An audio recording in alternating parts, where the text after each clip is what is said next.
љубов, грижа, среќа, тага, болка, сила, визија, мајка. Започнува Мама Визија. На мојата бременост ти претходеше еден двогодишен период во кој што можноста за воопшто планирање на бременоста беше целосно исклучена. Некаде во она свадбена возбуда, односно во последните подготовки пред свадбената прослава, при еден многу вообичаен рутински преглед, ми беа дијагностицирани преканцерозни промени на грлото на матката.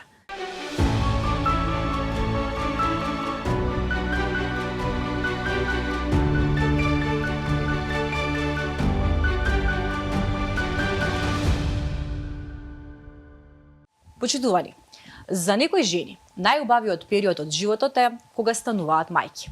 За некои од нив, токму тој период е периодот кога треба да покажат дека се најхрабри. Нашата денешна гостинка не е овде само како мајка.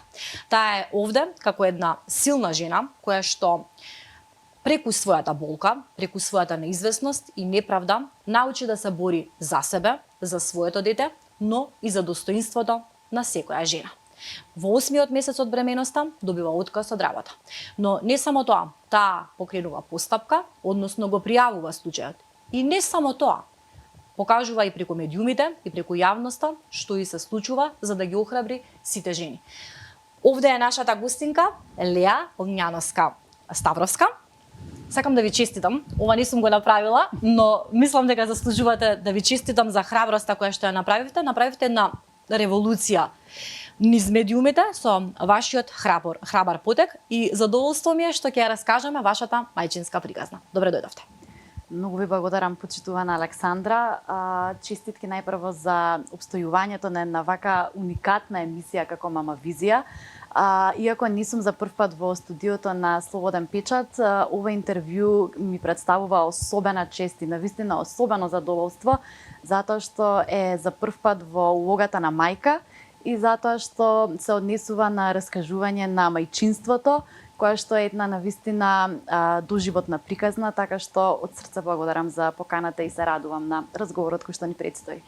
Кај е етапно, мајка сте на една мала сладка 6-месечна Лена, која што дома сега спие или си игра, не знаеме што прави, но ја и дозволи на мама денеска да ја раскаже приказната како Леа доаѓа на овој свет. Може ли да се присетите на денот, како изгледаше тој ден кога дознавте дека сте бремена?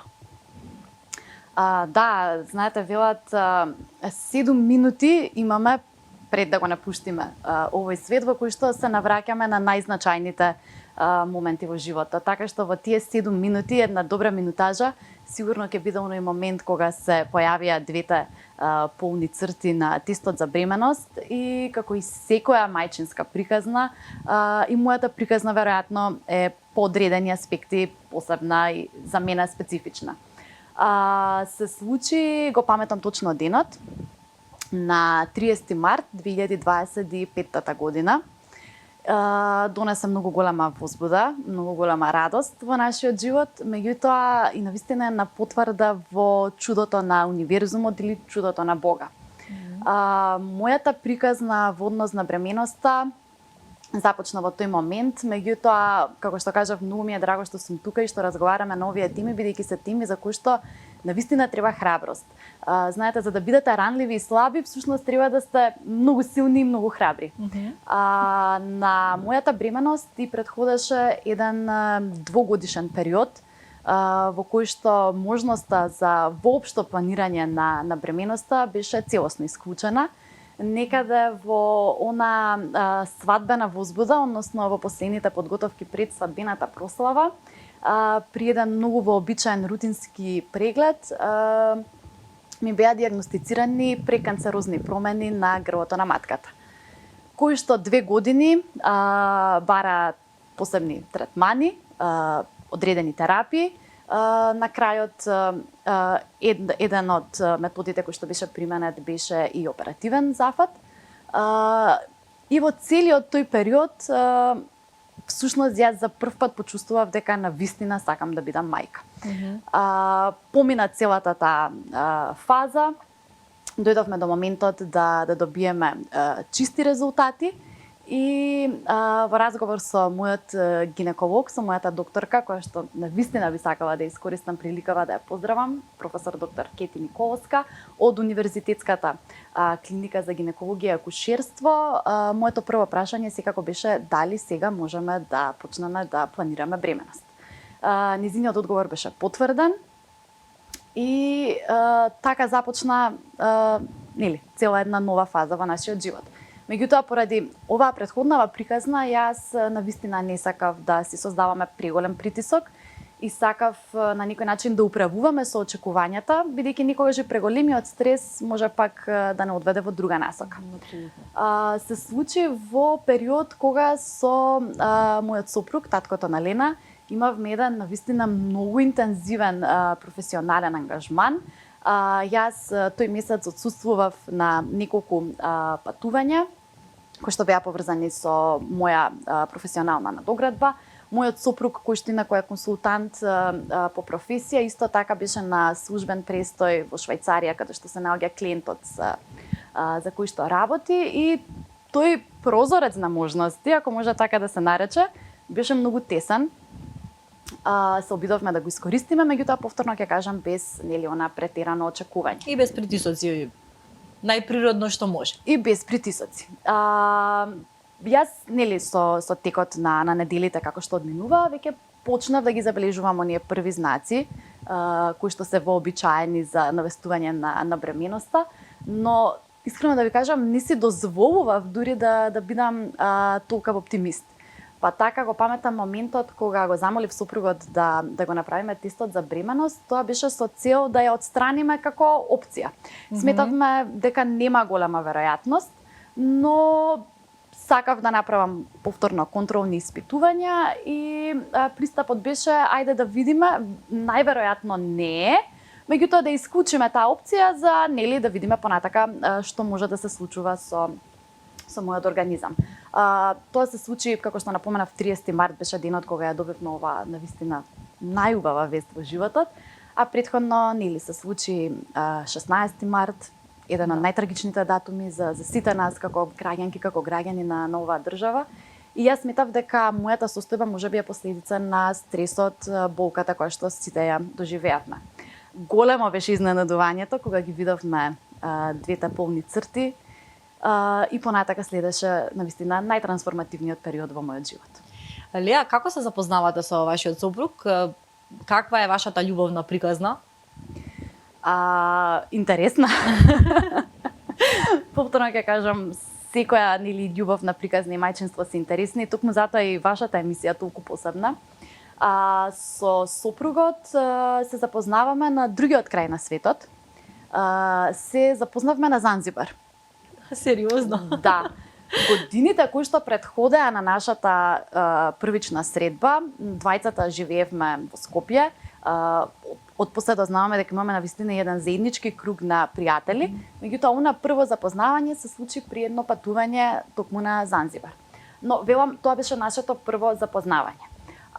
Тогаш бевме двајцата во поинаква животна фаза, така што ако треба временски да алоцирам нашата љубовна приказна, тогаш тоа би биле оние први месеци по избивањето на ковид пандемијата и со сите особености кои што ги носеше тој период. Нашето прво излегување, или што би рекле рандеву, не подразбираше фустан на моја страна, ниту пак кошула на страната на сопругот. Не се упативме во ресторан, туку бевме на искачување на водно. Второто излегување беше во природа, повторно на матка. Собиравме отпадоци. Браво, браво. Навистина интересни дејтови сте имале, како од филм. Да, така што она прво класично излегување всушност се случи од како двајцата почнавме да живееме заедно. Потоа следеше формализирањето на нашата љубовна приказна пред Бога и пред законот за доживотно трајно да не поврзе родителството. Значи, отприлика сте 6 години заедно, колку што можев да Да. пресметам, Да. ако е околу пандемијата, 6 години заедно, а се реализираш како мајка на 32 години. Да. Лани ќе кажеме дека го славиме роденденот, токму додека ја снимаме емисијата, ќе честитаме среќен роден ден на Леа. Мислам дека убаво ќе ти тргне денот со оглед на тоа што почнуваш со Мама Визија и ќе ти остане еден убав подарок. 33-тиот роден ден, еден убав подарок од нас, ова парче медиумско кое што останува за секогаш во етерот. Среќен роден ден. Многу ви благодарам. Навистина посебен роден ден. Подоцна подароците од нас при крајот на изданието. Сакам малку да се навратиме околу делот каде што споменуваш дека 2 години поминувате низ период на неизвестност дали воопшто ќе се изреализираш како мајка. Ме интересира како го преброди психички овој момент. Имаше ли некакви тактики за менталното здравје, за стресот, за таа несигурност? Како работеше на себе во тој период? Како и во многу други фази од животот, со голема свесност, меѓутоа и навистина со голема поддршка од најблиското семејство и од пријателите. Јас имам еден таков пристап кон животот, вообичаено гледам да го структурирам. Значи, да си ја поставам она цел која што е некогаш и поголема од нас самите, нели оној долг пат кој што треба да се изоди. Меѓутоа, за да стигнеме до таа цел, вообичаено си задавам на дневно ниво некакви мали чекори. Од моментот кога ја дознав дијагнозата, сватив дека морам да го променам начинот на живот, односно многу повеќе да се насочам кон здрава исхрана пред се. Јас сум личност која што се обидува да биде и физички активна, меѓутоа веројатно во целиот тој интензивен бран на животот, некогаш знаев да прескокнувам оброци, кафето да ми биде оброк, и доручек. Тука сме слични. Да. Да, што е многу голема грешка. Да. Така што си реков, добро, ова е пат кој што треба да се изоди. Има цел, има причина заради која мора да се изоди, така што сметам дека всушност целото тоа посветување на себе во тој период од 2 години, потоа всушност и ме доведе до многу успешна прва бременост по природен пат, дури побрзо од што очекував. Се обидував да бидам информирана доволно, за да можам да носам информирани одлуки, меѓутоа со целосна доверба во медицинскиот тим кој што сепак за тоа е најстручен. Што е најважно. Да. И со многу прошетки во природа. Да, тоа многу значи. Водно ни е тука, имаме природа, фала му на Бога. Се насмеавме, почитувани за кафето, затоа што имаме заедничка страна и страст кон кафето со Леа, а токму вкусот на кафето издава дека сте бремена. Така? Да, баш така. Значи, како што напоменав, првите знаци почнаа да се појавуваат, нели, на типично изостанување на менструалниот циклус. Но првиот момент кога си реков дека нешто навистина различно се случува во мојот организам беше кога едноставно не го уживав утринското кафе онака како што го уживав дотогаш. Значи, вообичаено пред започнување на денот, пред она излегување од дома, знаев да си направам 2 шолји кафе. Едно турско горко и уште едно мача кафе, што треба нели да избалансира, за сепак на крајот да имаме 2 кафиња. Ама да ја држи таа будност. Да. Бидејќи вообичаено сонот ми се движело помеѓу 6 и 7 часа, па ова беше онака еден добар трейд-оф. И првите денови кога почувствував дека јас веќе не уживам во вкусот на кафето, ми навестија дека можеби треба да сепак се надевам и на она најдобра можна опција во случајот. Како поминуваат 9 месеци бременост во однос на здравствената состојба? Како, ако се навратиш, тие контроли, дали беа стресни, како ја минуваше бременоста? Многу пријатно и многу лесно. Многу пријатно и многу лесно и токму затоа кога ќе се навратам на бременоста ми е мака за онаа последна фаза која што некогаш знае нели да фрли една сенка врз целата таа приказна, бидејќи имав навистина многу пријатна бременост, многу лесна бременост, повторно ќе кажам, со доверба во медицинскиот тим и со повторно оној пристап. Секоја поглавје да се изоди за себе. Првиот триместар, потоа вториот триместар, By the book. третиот триместар, Да, со една животна енергија за која што навистина не сум била свесна дека претходно ја поседувам. Знаете, бременоста подразбира навистина една специфична и медицинска нега и грижа, меѓутоа самата по себе не е болест. Освен ако не подразбира мирување, какви што бремености има, Патолошка бременост. Да, и навистина треба тоа исто така да се почитува, бидејќи постојат бремености кои што апсолутно налагаат мирување, целосно отргнување од други активности. Во мојот случај за среќа не беше така. Како што кажав, имав една лесна и пријатна бременост која што ми дозволи се она што до тогаш сакав да го реализирам во животот, сега да го реализирам дури со едно забрзување. Мотивација, Да. всушност Да. ти дава, што е многу интересно. И сега туку во тој период кога е потребна таа мир, поддршка, потребно некое спокојство кај жената. Да, добро велиш, не е дека е болест и не треба да се гледа жената некако поинаку и посебно во таа состојба кога е во блажена состојба, но е потребно со оглед на тоа што хормоните кај жената работат, тогаш е потребно некоја поддршка од околината. Ти добиваш еден професионален удар кој што не би сакала да го занемариме во ова издание, затоа што, да речеме, можеби тоа е поедовната точка како ние се поврзавме и како си денес овде. Што се случува? Колку што можев да заклучам од сите записи кои што се објавени, од ваша страна професионално се е завршено како што треба, дури и навремено го известувате работодавачот. Што се случува? Раскажете ни. Како што напоменав, имав лесна и пријатна бременост и бидејќи навистина многу си ја сакам работата, не е тоа работа, тоа е животен избор, не е само професионален, туку е еден животен избор, една цела обсесија, можеби би рекла. Во целиот тој период уредно ги извршував работните активности, инаку работев како асистентка на приватен универзитет, На правен факултет, да нагласиме. На правен факултет, да. Така што и понатака уживав во размената на мислење со студентките, со студентите, во организирањето на најразлични активности, покрај наставните и научно-истражувачката дејност, која што исто така ја надополнува сликата. Во тој период имав веќе преземано одредени професионални ангажмани, кои што не сакав да ги занемарам.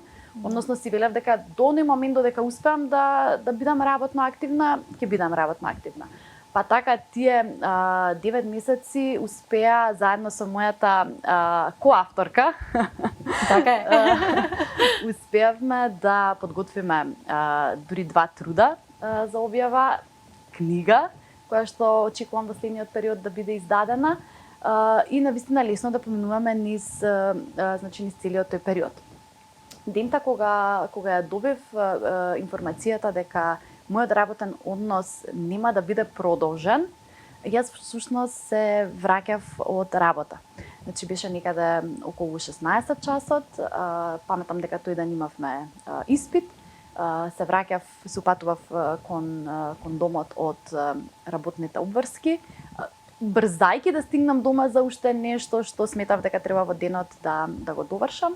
И во тој момент добив повик од надлежната лица во универзитетот за човечки ресурси со известување дека мојот работен однос ќе биде прекинат, односно нема биде продолжен, бидејќи тука беше употребен инструментот договор за вработување на определено време.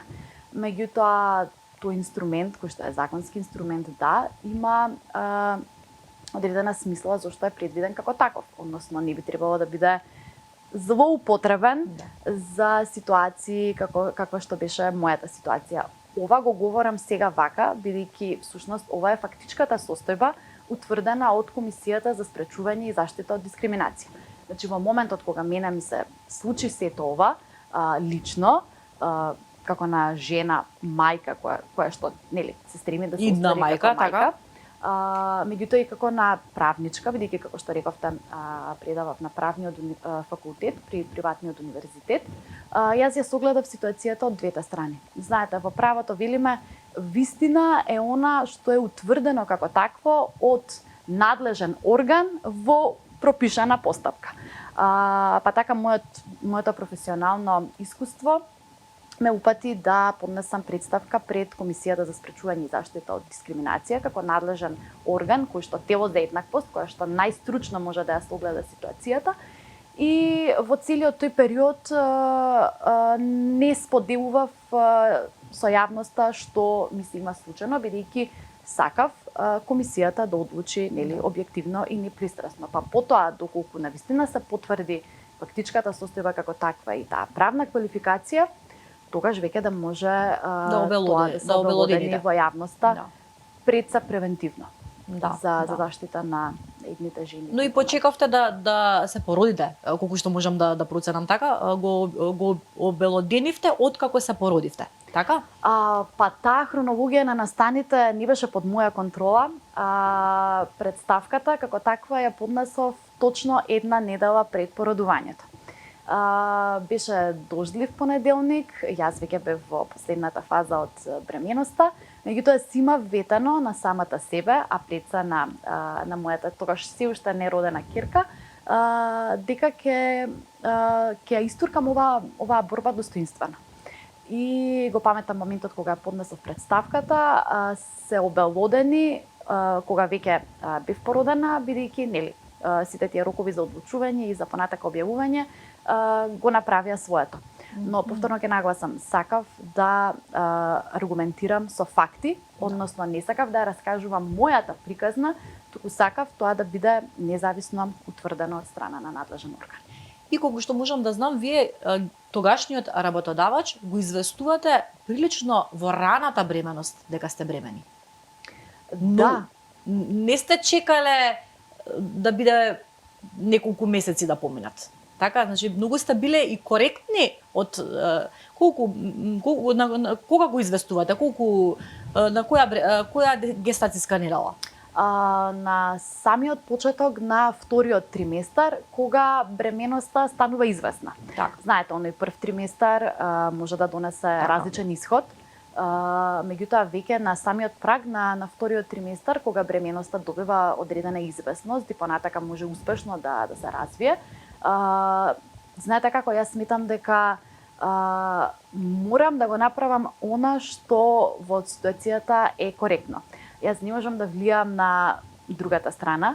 Знаете како велат да очекувате дека лав од вас нема да ви изеде само затоа што вие сте човек, а од другата страна имате лав, е малку нерационално. Меѓутоа, јас сакав едноставно, јас имав навистина претходно 3-годишно искуство на универзитетот, сакав да постапам онака како што ситуацијата би налагала, за да има простор да се планира моето отсуство, бидејќи станува збор за академска работа која што исто така подлежи на одредени циклуси, на зимски семестар, на летен семестар, да има можност сето тоа. Не друг тип на работа кој што би можел да се сведе на префрлање на предмети, туку бара организирање на наставата како таква. Имавте ли во себе некој сомнеш дека може да се случи ова?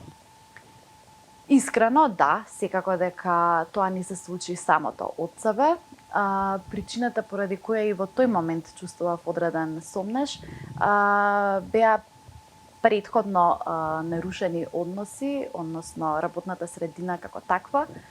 Повторно, ова го говорам со факти, бидејќи мојот случај утврден како таков на дискриминација е трет од страна на истиот работодавач. Зборувам за трет утврден случај, значи трет процесиран случај. Веројатно во позадина постојат и други кои што не биле процесирани, така што целата таа работна средина веќе подразбираше одредени нарушени односи и одреден дискриминаторен однос кон категорија на вработени, односно пред се жени. Но во мојот случај интерсекцијски беше квалификаторно потешко затоа што станува збор за бременост и мајчинство кои што се заштитени категории. Комисијата утврди дека треба да ви се надомести нематеријална и материјална штета. Добивте ли некаков повратен одговор во меѓувреме од тогашниот работодавач? Не, рокот за надоместување на материјалната и нематеријалната штета истекува овој викенд. Значи ова е последниот, да речам, работен ден во кој што можеше тоа да се случи. Не е постапено по препораката на комисијата. Меѓутоа, комисијата има и една друга препорака. Тоа е општа препорака за воведување на механизми за превенирање на идни вакви случаи. Така што, еве, во мојов случај не постапија по оваа препорака која што баре индивидуално надоместување на штета. За жал претпоставувам дека нема да се постапи ни по општата препорака, а тоа всушност беше целта на целата онаа борба која што си ветив дека ќе изодам. Дали научивте нешто од ова? Што забележавте кај себе си? Со оглед на тоа што многу храбро, повторно ќе нагласам, постапувате во даденава ситуација, што е она што ве научи овој немил настан? Иако од секогаш сум се сметала себе си за силна личност, овој настан всушност на вистина ми ја покажа онаа сила која што ја носиме во себе. Меѓутоа, од друга страна, има зајакна, меѓутоа на некој начин има порази целата таа општествена реакција која што се создаде. Зборувам поддршката која што дојде како таква, навистина ми даде дополнителна сила во сите тие мигови кога морав одново да го проживеам сето она што веќе еднаш го доживеав, но зборувам ме порази фактот што многу жени, најголем дел од нив за среќа успешно реализирани како мајки, ми споделија дека се нашле во истата ситуација во истата фаза од животот, значи бременоста и прагот на мајчинството или пак раното мајчинство.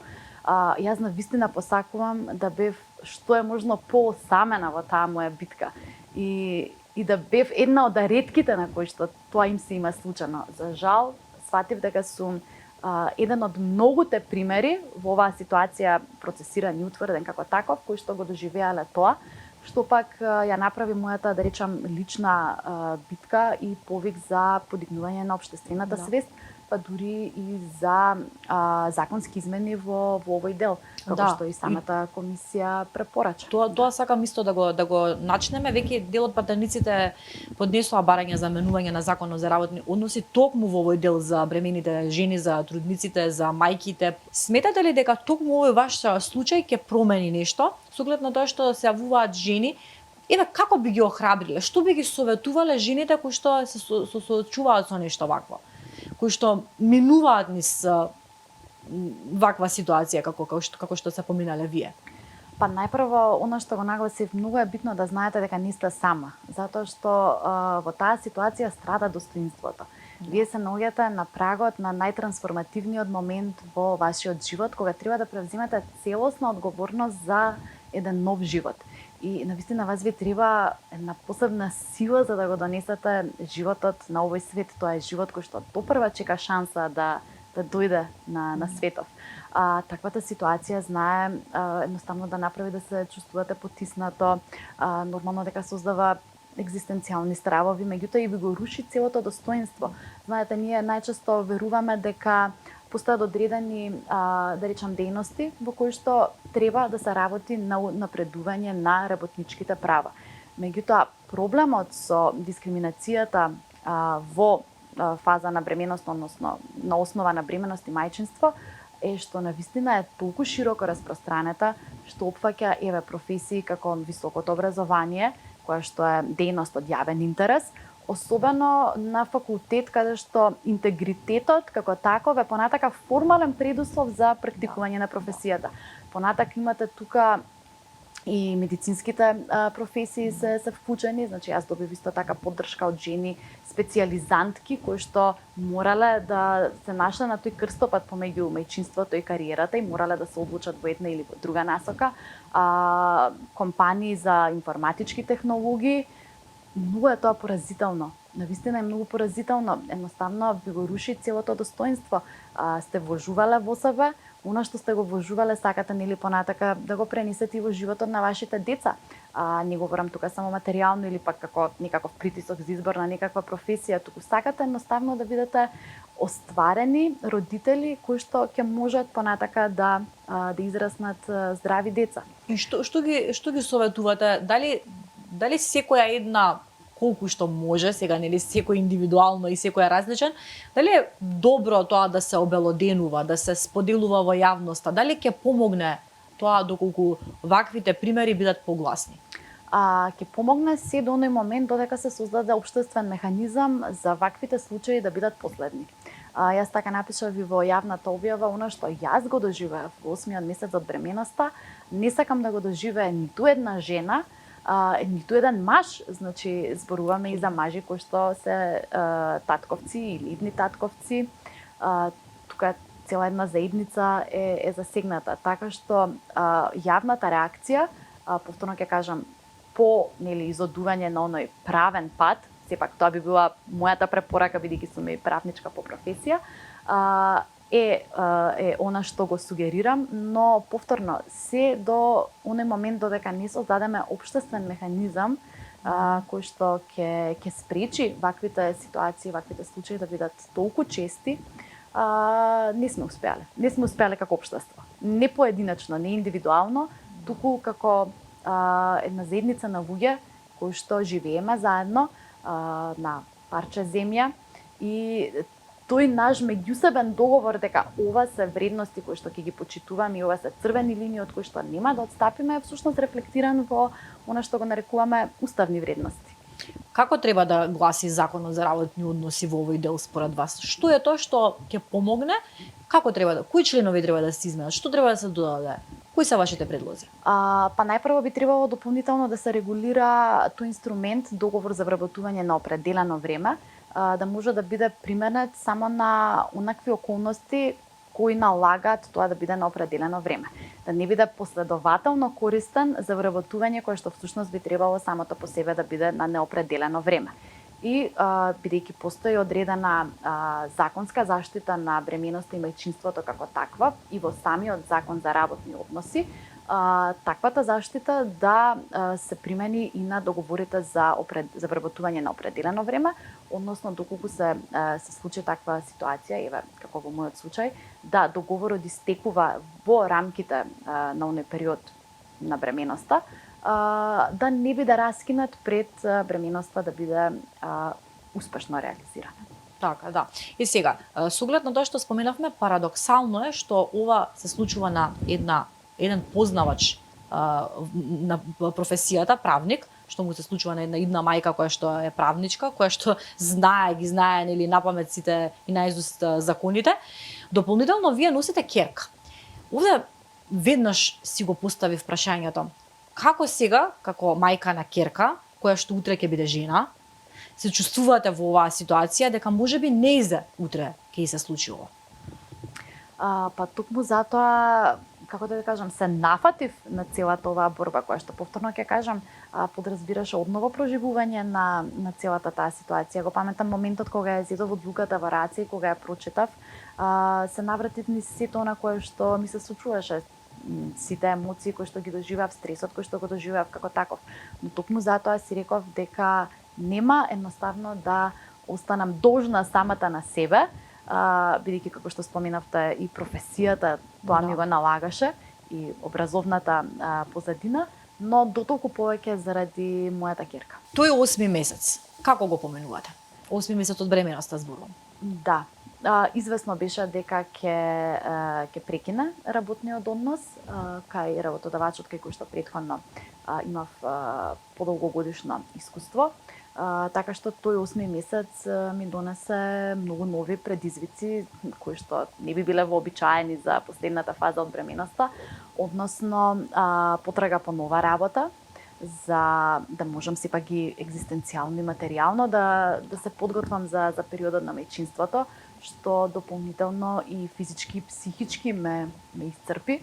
Многу страв. И како изгледа тоа одење на работа? Вие сте биле бремена. Како реагираат работодавците во такви дадени ситуации? Како реагира? Имавте некогаш непријатни ситуации или реагираат нормално? Освестени ли сме во тој поглед бремена жена да дојде на интервју за работа? За среќа ги искусив двете крајности. Од една страна искусив оваа крајност, најнепријатната, за која што зборуваме, но од друга страна искусив една друга состојба на целосна поддршка. Имаше оглас за вработување во адвокатска канцеларија, станува збор за мој пријател, колега, со кој што и претходно имаме професионална релација. И навистина го поздравувам во оваа прилика и сакам да го истакнам како позитивен пример. Јас отидов на интервјуто, веќе ја знаеше приказната и ми даде можност да помагам во неговата работа. Извесно беше дека јас за само неколку недели ќе заминам на породилно отсуство, но одлучи да ми ја даде можноста, иако понатака нели вработи и друг кандидат за да го обслужи оној дел од работата, но во тој момент всушност ми даде шанса и мене и доверба за тие последни недели да ги поминам сепак во таа работна средина, така што веројатно такво е општеството, можете да го искусите од една страна и најлошото, меѓутоа од друга страна и најдоброто. И сега кој е тука балансот, знаете, велат 5 позитивни работи се анулираат со една негативна. Но јас верувам во доброто, верувам во луѓето. Вашата силна енергија која што ја поседувате, поддршката од кого беше најголема во овој период кој што го минувате? Кој беше вашето рамо за плачење? Сопругот. Ние бевме заедно и во тој дел од нашата приказна, го споделувавме, но и семејствата. Многу сум среќна што ќерка Милена расте во една семејна заедница каде што двете наши семејства навистина добро комуницираат и се почитуваат. Добив поддршка од нивна страна. Тука беа нашите родители, тука беше мојата сестра, тука беше и сестрата на сопругот. Понатака еден близок круг на пријатели, бидејќи повторно ќе кажам, не сакав во тој момент таа тема да доминира. Сметав дека кога ќе дојде времето и како ќе се изоди патот, дека тогаш ќе биде обелодената, да речам, јавно, а во тој момент имав споделено со најблискиот круг на пријателки, пријатели.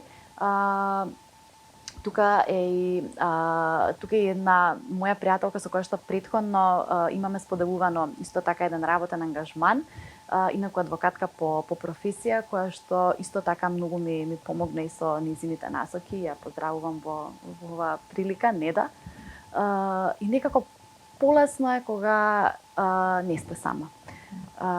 Меѓутоа, повторно ќе кажам, не беше момент тогаш за било какво јавно обелоденување на состојбата. На крај на денот ми требаше силата и енергијата за оној најбитен момент, оној приоритет. И така и се поставив. Да, сигурно не би било лесно да можете да ги избалансирате тие работи во целата таа мака, целата таа борба со себе внатрешно, дополнително да извадите од себе добрина, да извадите од себе позитивност и убава енергија за доаѓањето на бебчето на овој свет. Сега доаѓаме до тој момент. На кој датум се породивте и како го паметите овој ден? Ќерка ми се роди на 18 ноември 2025 година. Нашите родендани, зборувам на нашето семејство, вообичаено се концентрирани или во овие месеци април-мај, или пак октомври месец. Меѓутоа, ноември некако, бидејќи нема ни празници како таков, вообичаено бил месец кој што немал големо значење за мене. За сега да дојдам во ситуација тоа да биде еден ден и еден месец кој што ми го обележа животот. Породувањето беше извршено на државната клиника, значи на универзитетската клиника за гинекологија и акушерство, од страна на медицински тим во кој што целиот период имав навистина многу голема доверба и кон кој упатувам благодарност. Поради целата состојба немав привилегија да се обидам со природно породување.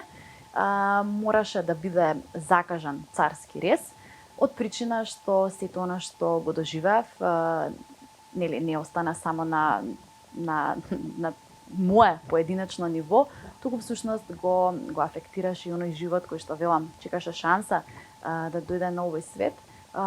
Откако ја доживеав целата таа ситуација и целиот стрес, во 8-миот месец од бременоста беше утврдено дека плодот во мојата утроба повеќе не може оптимално да се развива, односно дека мојата матка нема веќе оптимални услови за да го поддржи растењето на плодот. Така што во тие зборови ќе ги паметам до крајот на животот. И навистина беше една ситуација која што ме обележа. Како жена, како мајка, како личност. Но решивме дека ќе се бориме до крај и јас и ќерка ми. Многу интересно. Не верував претходно во тоа, но има начин како се воспоставува целата таа комуникација дури во онаа фаза кога плодот е се уште во утробата. По насока на медицинскиот тим се договоривме за закажан царски рез и очекувано ќерка ми се роди со многу мала родилна тежина, 2400 грама. Онаа тежина која што ја достигна во моментот кога се случи сето она за кое што веќе говоревме.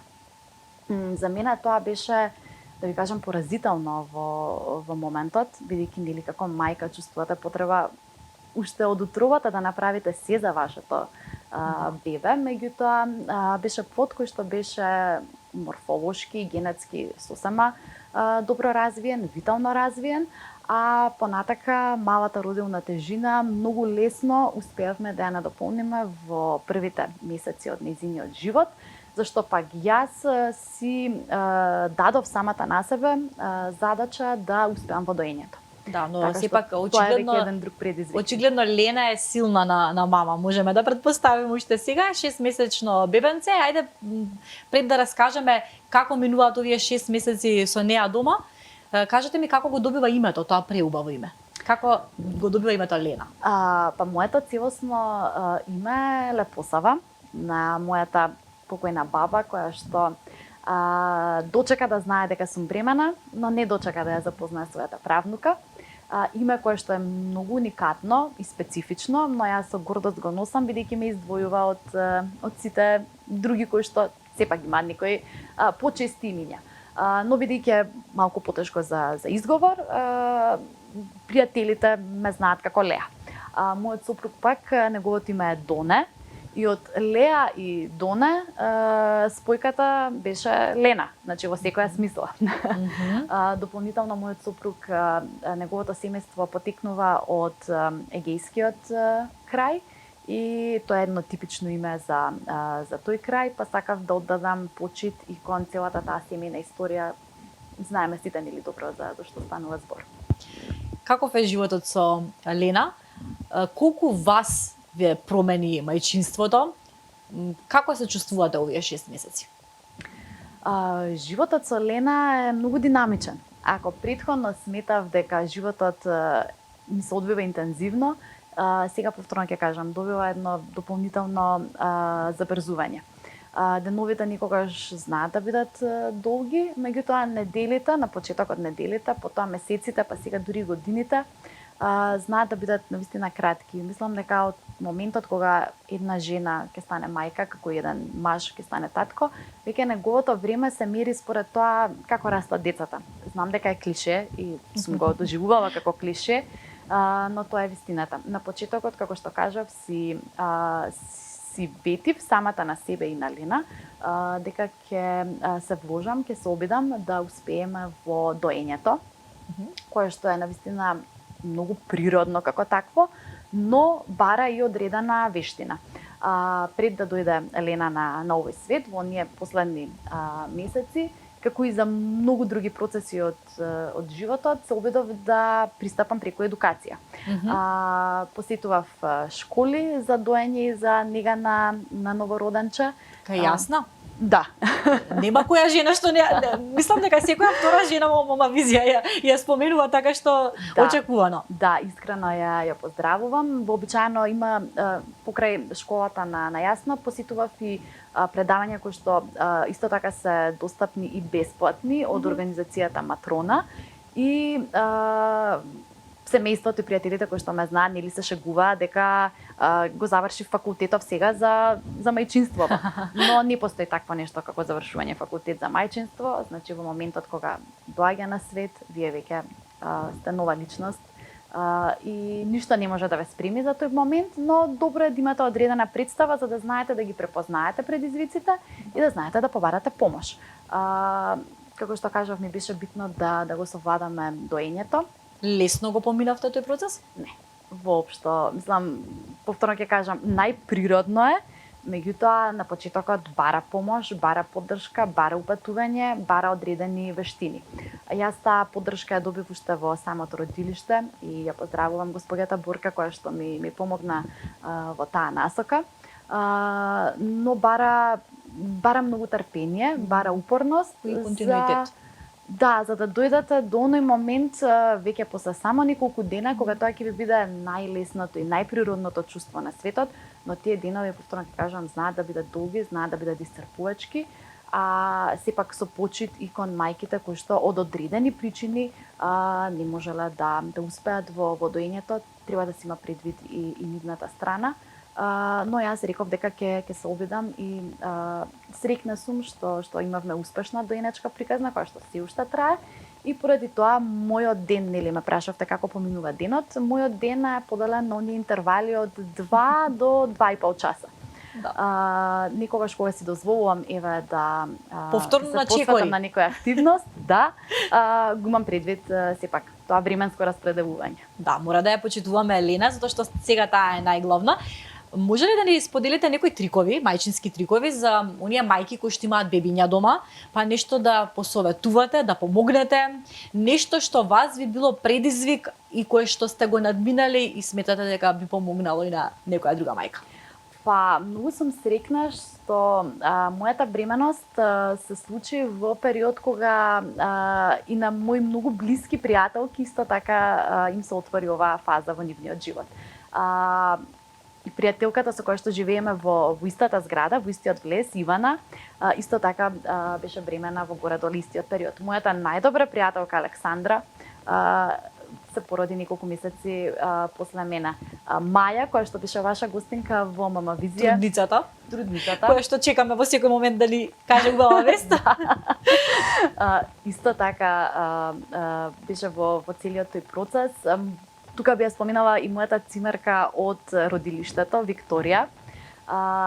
Ова го споменувам бидејќи сакам да кажам дека многу е убаво споделувањето на тие предизвици со оние личности околу вас кои што ви се драги. Затоа јас велам имав таа среќа. Меѓутоа тоа споделување сепак треба да биде предпазливо, затоа секогаш кога во тие размени на информации нешто си кажувавме, јас секогаш инсистирам да нагласам дека тоа е она што во нашиот случај помогнало или ова е моето искуство, без да се сугерира дека самото по себе е некаква непобитна вистина. Така. Бидејќи некогаш тие совети можат, знаете, да создадат и притисок, така што секогаш гледам да кажам дека тоа е нашето искуство, тоа нас ни помогнало, што не значи дека како такво може нели да функционира во секој еден случај.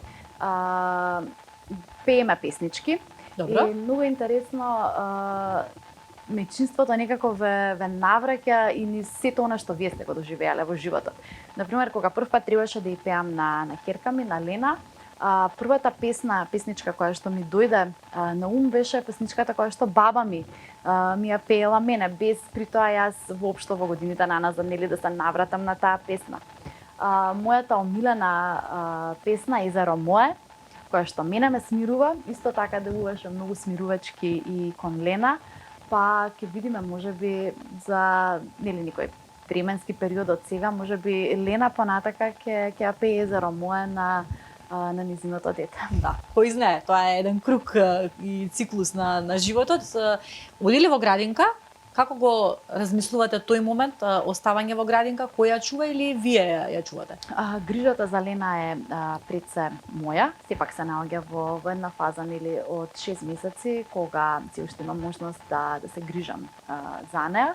Меѓутоа понатака планираме тоа да биде системски организирано, односно да подразбира тргнување во градинка и целиот тој процес на стекнување на оние животни навики да се одвива во една таква заедница. Колку е вашиот сопруг вклучен во процесот на растење на Лена? Целосно е вклучен во улога на татко. Знаете, најчесто прашањето е дали ти помага сопругот. Велам, не ми помага сопругот. Сопругот си ја извршува неговата улога на татко. Така што вклучен е и интересно е што и во родителството имате поделба на улогите. Одредена улога сепак најмногу зависи од мајката, особено во таа прва фаза од развојот на бебето, но сепак има работи за кои што таткото може да придонесе и семејството како такво. Лена е бебе кое што расте и со своите дедовци, бидејќи нашите баби се уште се работно ангажирани, па кај нас е оној момент интересен што вообичаено дедовците се тие кои што знаат да изнесат на прошетка и кога јас треба да бидам одделена од неа барем на тешко го доживувате, бидејќи сега пак е релативно брзо вашето породување, тешко го доживувате одделувањето од неа? Да. Секој еден миг од моментот кога станав мајка, веќе знаете како еден дел од мене е постојано присутен со неа. Еден дел од мене постојано будно следи што неизе и антиципира што неизе може да и се случува во моментот, но сепак битно е да се задржи таа ментална целина на жената мајка. Ги спомена дедовците, бабите, па би сакала малку да позборуваме за твоето детство, да зборуваме за твојата мајка, да ја поздравиме. Колку се поистоветуваш со нејзиното воспитување? Како го паметиш нејзиното воспитување и дали сметаш дека ќе го применуваш во иднина? Каде си растена? Присети се на твоето детство. Така. Неодамна прочитав една мисла која што навистина ми остана во сеќавање, значи остави траг врз мене. Вели кога за прв пат ќе станете родители, всушност ги гледате и вашите родители како луѓе кои што имале свои битки, кои што имале свои предизвици. Како едно огледало. И тоа огледало, нели, може да ве зајакне, никогаш може и да ве скрши. Неминовно во нашата улога како родители ги интегрираме и сите оние спомени и сето она што ние го имаме научено низ животот како такво од нашите родители пред се. Ја поздравувам мојата мајка и можам да кажам дека мојата сила и начинот на кој што се носам со предизвиците се одраз на она што го имам низ животот видено од неа, од нејзиниот пример. Мајка ми е жена која што од секогаш ме охрабрувала и ме поттикнувала, можеби никогаш дури не својствено за мајка. Например, споминавме дека со сопругот се запознавме на Занзибар и тоа во период кога тие далечни патувања и не беа толку вообичаени како што се сега. И паметам кога првиот момент кажав дека јас летниот одмор планирам да го поминам на Занзибар, мајка ми рече одлична идеја. Секогаш ми велеше и ми вели до ден денес, вели, она што мајката може да го помисли за своето дете од предпазливост, вели, не може ни душманот да го помисли, затоа што мајката секогаш антиципира се што може да се случи. Но од друга страна мајка ми имаше и една таква храброст, прва нејзина, потоа пренесена и врз мене, да ме поттикне да го остварам сето она што навистина сум го зацртала како такво во животот. Но тука би ја споминала и улогата на татко ми, бидејќи ме прашавте за сопругот. Татко ми пак е мојот најблизок пријател низ животот. Мајка ми ја паметам како она од која што усвојувам одредени ставови во животот и нели на која што секогаш и била одговорноста за нега, за грижа, меѓутоа тука многу голема улога, многу голем придонес има и татко ми. И ден денес, сега веќе и во улогата на дедо, како мој најблизок пријател и човек кој што исто така ми помогнал да бидам она што сум денес. Наспроти, нели, оние сепак патриархални ставови во општеството, мојот татко и мене и сестра ми не воспитува на начин да бидеме жени кои што се свесни за себе и кои што понатака ќе бидат храбри и силни низ животот, а инаку детството го минувам во Гостивар, мојот роден град.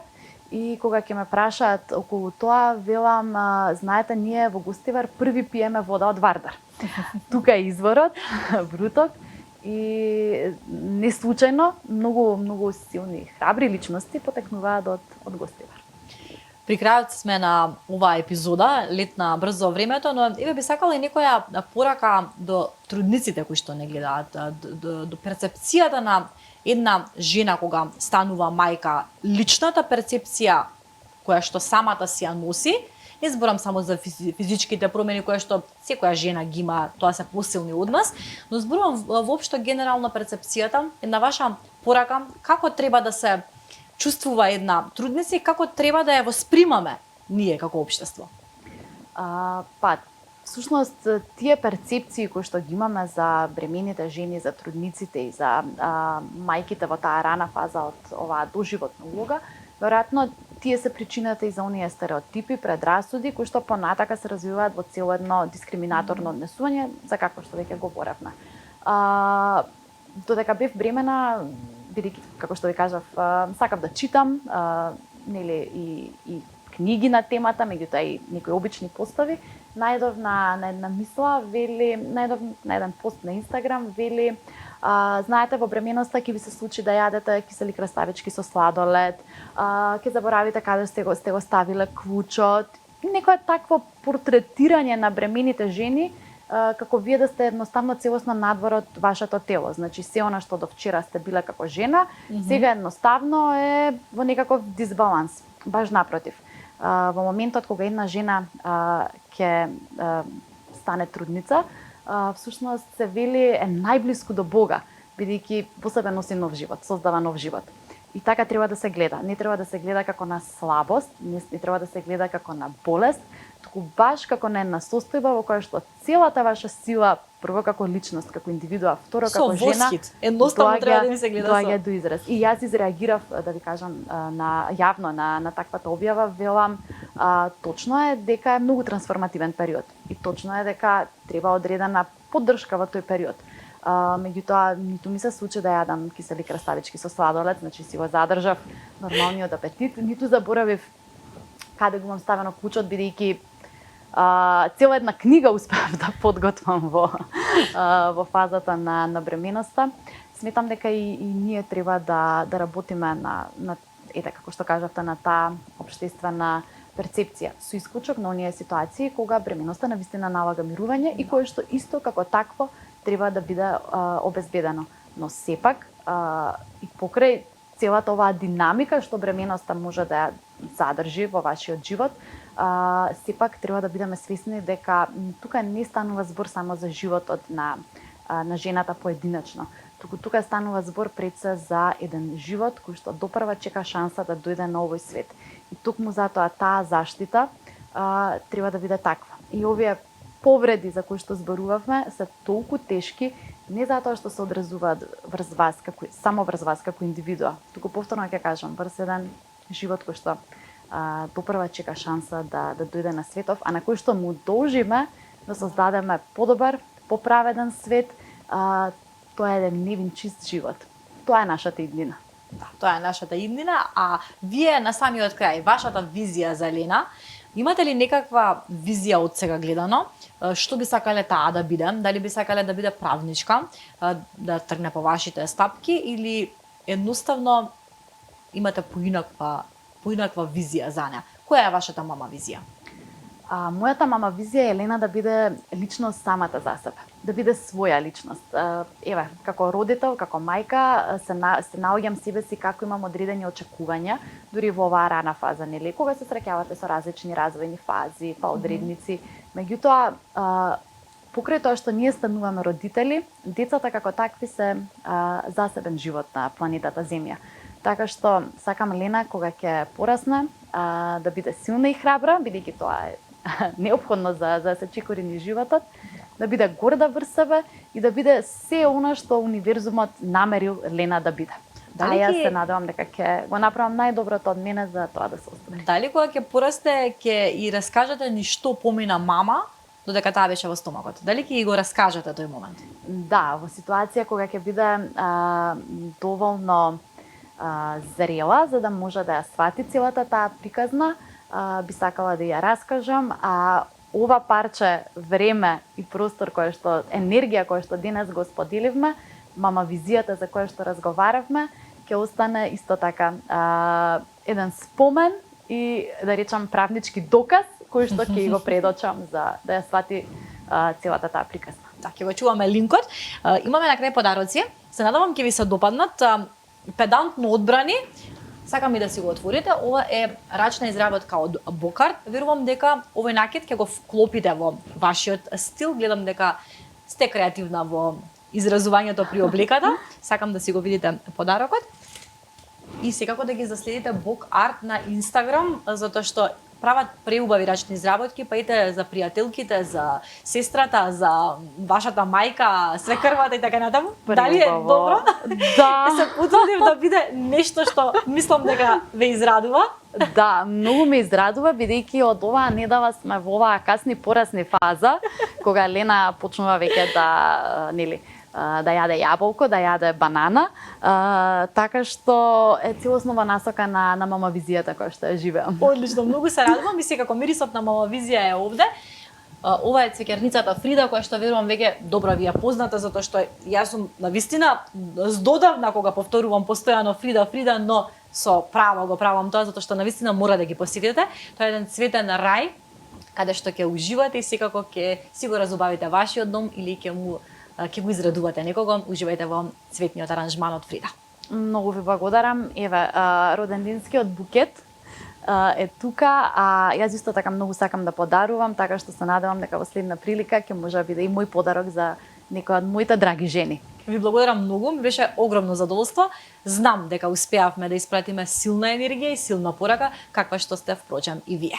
Благодарам уште еднаш што одвоивте време и покрај тоа што е мајка на мало бебенце, да дојде и вие сподели нејзината лична приказна. Верувам дека уживавте во уште една епизода на Мама Визија. Останатите епизоди ги имате на YouTube каналот на Слободен печат. Не заборавајте да не поддржите со едно лајкче и секако пишете некој убав коментар. Секој е добро.